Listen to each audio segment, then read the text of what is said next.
Before you hired your last agency, I'm sure you looked at their reviews, saw their testimonials, maybe even had ChatGPT give you a bunch of questions that you should ask them during the sales process. But here you are again after a couple of months firing them and looking back on the hamster wheel of who is the agency vendor that's going to help you grow your gym. So why aren't you turning out like the testimonials on their website? In this video, I'm going to break down the 9 reasons why your past agency partnerships may have failed you. In this video, I'm going to talk about the reasons why your agency partners may not be as profitable or as successful as you wanted them to be. My name is Justin. I've been in the fitness and wellness marketing space for about 9 years now at some of the biggest and best agencies in the space. I've managed well over $8 million in ad spend across maybe even thousands at this point of clients and locations. And every time I've seen a relationship fail, it's been one of 9 reasons. Now, the good news is, of those 9 reasons, a majority of them are on your agency entirely, but some of them could fall on you. And yes, without your participation, it's going to be extremely difficult for any agency to be wildly successful on your behalf. So here's how these break down.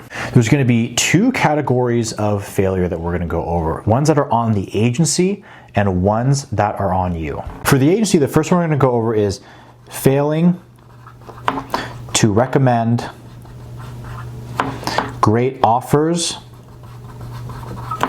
and content. So this is going to be really big. Of all my clients, I always tell them 2 of the huge levers of your success are your offers and the content. If you have weak offers, you're going to get poor lead flow, have to pay really high cost per leads, and the leads you get aren't going to be that engaged with you either. But if you fix that and you have a very strong offer, all those problems are going to go away. You're going to see leads flowing in. They're going to be really motivated and excited to come and claim that intro.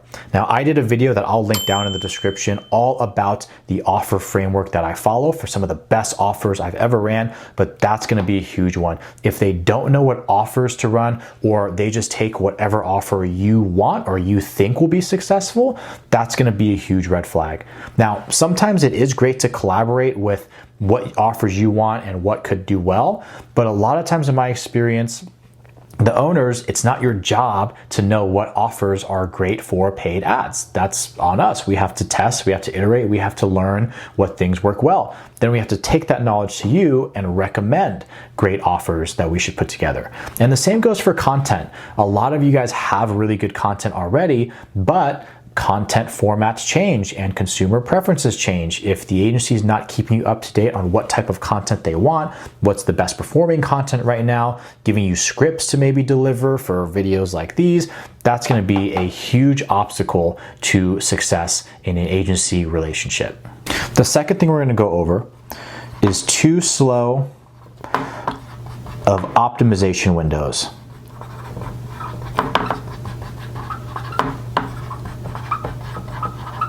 What this means is when your account's getting optimized, there's 2 ways to do it. And a lot of agencies are kind of shifting towards the second way. The first way is how I've always preferred to do it. I do really, really fast and short optimization windows.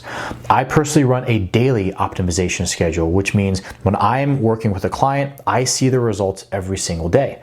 Now, that's very, very difficult to do at scale. So what a lot of companies will do is they're going to put up a lot of ads in your account, and then they're maybe going to check it once a week or once every other week. I've even heard once a month, and they're just letting the ads run.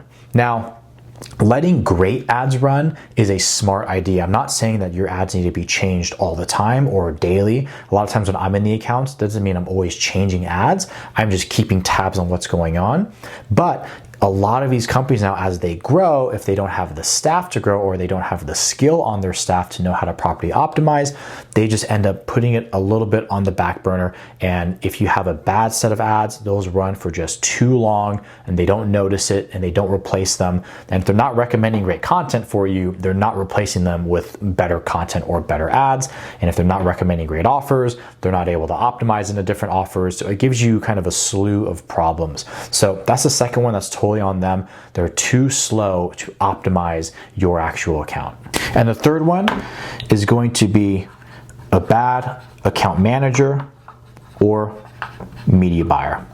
So there's going to be generally two people that are huge on your team if you're working with an agency. Sometimes they're actually the same person. Most of the time they're not, especially in larger agencies.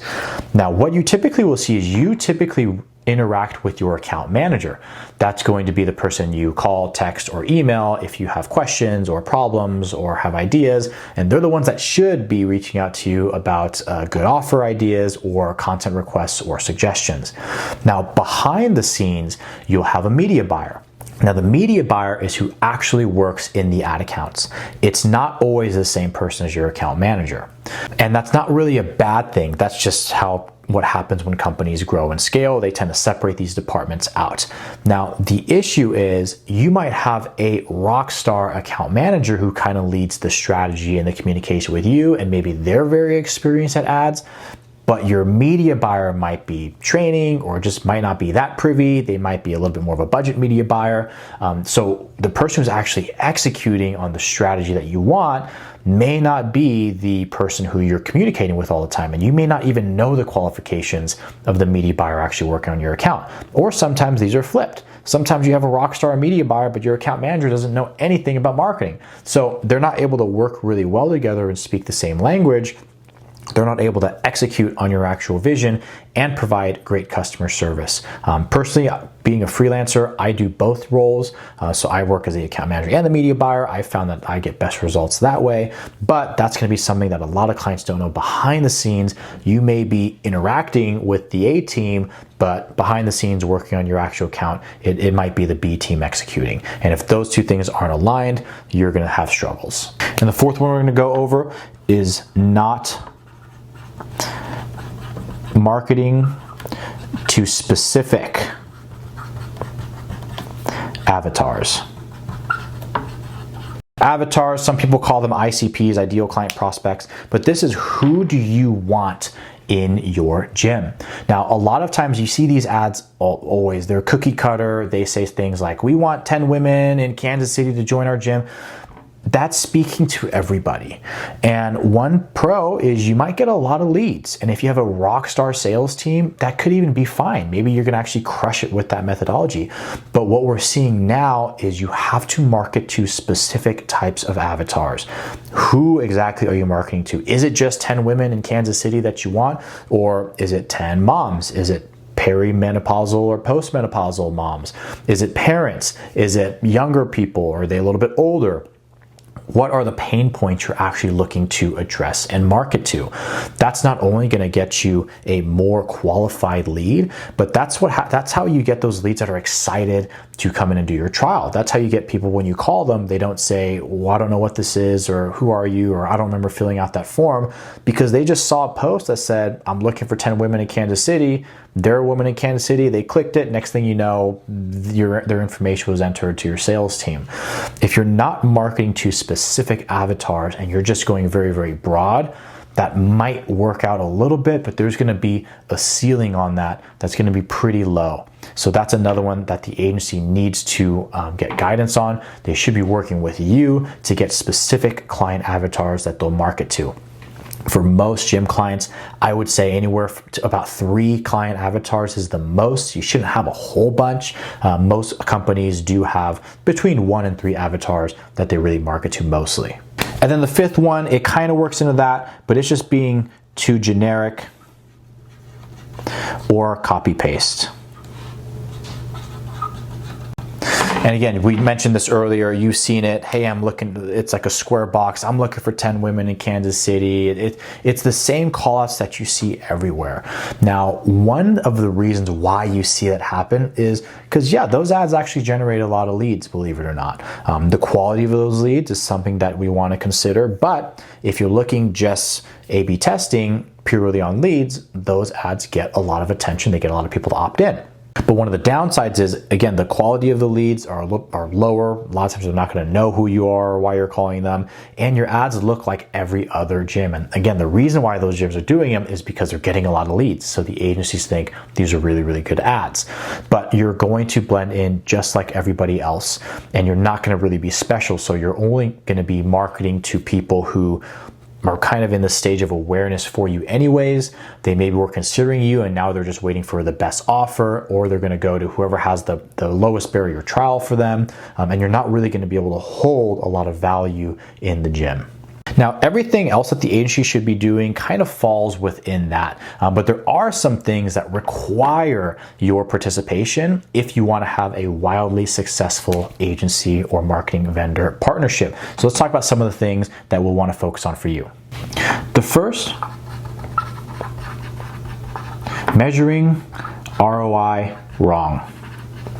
I did another video on measuring ROI. I'm gonna link that in the description as well. But ultimately, if you don't know how to measure ROI on a monthly recurring revenue business, you're never going to be satisfied with what any vendor can do for you. Most of the time, failures in measuring ROI comes from expecting a month one return or a same month return, or expecting the investment to pay off just too quickly, or not understanding the relationship between customer acquisition costs and customer lifetime value. So these are things like, hey, if it's costing us $200 to acquire a customer, which would be a really good cost on Meta, but we only charge $150 a month, hey, we're $50 out every single time we acquire somebody. But no, you're not factoring in the monthly recurring revenue aspect of that. So walk through how to calculate ROI well. I'll link that video in the description below. If you're measuring ROI well or incorrectly, as a matter of fact, you're never going to be happy, because that type of ROI is just not feasible. You're probably not going to get same month ROI or same month recouping of your marketing investment. And if you're expecting that, you're always going to be disappointed. And the second is a weak sales process. Now, I think this gets overused a little bit to justify poor quality leads, but at the end of the day, you do have to have a strong sales process in place. You cannot just rely on weak automations. You cannot just rely on prospects to close themselves. You cannot have nobody reaching out to these leads and just have an automated whatever going out. And then the automations that you do have going out, they can't just look like automations. Like, you have to really, really hone this craft in. Now, if you have a strong sales process, a lot of my top tier clients are closing anywhere from 10 to 25% of all of their leads. People with a weaker sales process, they might be closer to that 10% range. And then it depends on how many leads you get, what offers you're running, all those types of things. So there is a balance of, hey, the marketer needs to be doing what they can to get you great quality leads. This includes great offers, great content, and effective filters on the form. But at the end of the day, if you have a weak sales process, you're going to be leaving a lot of money on the table no matter what. And there's nothing that the marketer can really do to pre-sell these leads for you, or that would replace a strong sales process.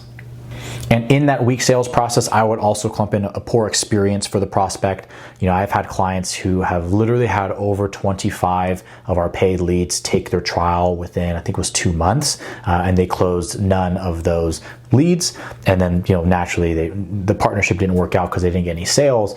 But if 25 prospects are paying for a trial and coming in and doing a class and none of them are signing up, it could be a good indicator that maybe that experience when they come in is not quite there. So I would put that under weak sales process. And the third one, this is going to kind of tie back in here with number one. These are pretty related. Resisting making content or changing offers. So if things are recommended and we just don't do them, that's going to be tough for the marketer or the agency to get you best results. So I have had clients that have wanted to stick to the same offers, and that's an obstacle to our success. I've had clients where, hey, I have requests going out to you for months now of new content that I wanted, and we're just not getting any of it. It's a two-way street on those, and things like AI ads are gaining popularity, and you can do a lot of things with them, but nothing is going to perform like the content that you get from your gym or from yourself filming them or from your members or your staff. That's going to be a huge part. I would say that's the number one thing that you need to do to get a healthy amount of leads. You have to be responsive to content requests, and you have to be open to testing out new offers or testing new pieces of content. And fourth, I would say not communicating objections. So this I had experience years ago. One of the first clients I taken on, I thought things were going really well. They were getting a ton of leads, and then they ended up, I got the email and we're parting ways. And I had asked them what was going on. I said, well, we're just not closing any of the leads. And so, okay, well, why? And they say, well, a lot of them don't even live close enough to the gym. Okay, well, you have to communicate those things. If you're constantly getting the same objection from leads, a lot of times the marketer can either adjust the targeting, like in that case, it's fairly simple to tighten up a radius and keep people closer to the gym. Or if you're constantly getting the same objection, maybe price objections, for example, there are certain things we can do in the ads or in the filters to help eliminate those and get you leads that are not going to maybe be so price sensitive, or maybe they're already going to know where the location is, or if you want a certain experience level, we can filter for those things. But if you just go dark and quiet and 3 months later you just say, hey, this isn't working out, you're going to spend a lot of time and money when the marketer thinks it's going really well. So communicate objections that you regularly hear. Now, this doesn't mean if you hear one crazy wild thing that somebody says, then we need to modify the ads. These are going to be more for trends. You're always going to have people that say things like, it's too far, I don't want to do it, my grandmother just passed away, I can't do it. The ads, largely, you're not going to address a lot of those things. But if you're hearing something over and over and over again, just run it by and say, hey, this is the 4th or 5th time I've heard somebody talk about my program's too advanced for them and they don't feel comfortable in it. Can we update the ads in some way that targets more advanced people? And yeah, you absolutely can. You can put filters that say something like, our best clients have at least 3 months of experience training, doing weight training. Is that you or not? And then if they answer yes, they can submit. If they answer no, maybe you disqualify them, or at least then what they answer on the form, so you can tailor their experience a little bit better.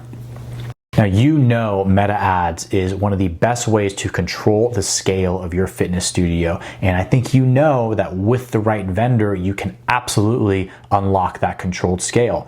Now, there's a reason why many times these partnerships fail. Sometimes it's on the agency, and I have noticed sometimes it is on the client.